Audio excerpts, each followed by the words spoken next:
Општина Пробиштип денеска спроведе акција за заловување на кучиња скитници во централното градско подречје. Марија Митева од кабинетот на градоначалникот на општина Пробиштип вели дека за само 2 часа се заловени околу 10 бездомни кучиња.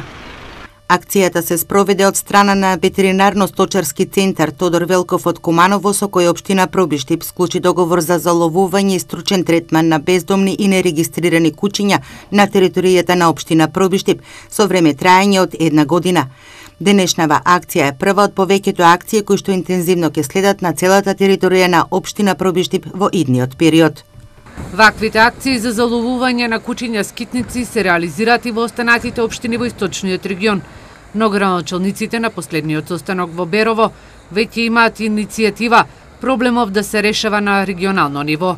Бидејќи бројни се реакциите од граѓаните, засега само Штип гради стационар за кучиња скитници, кој се очекува да биде отворен во текот на наредниот период, каде што ќе бидат сместени од 15 до 18 бездомни кучиња.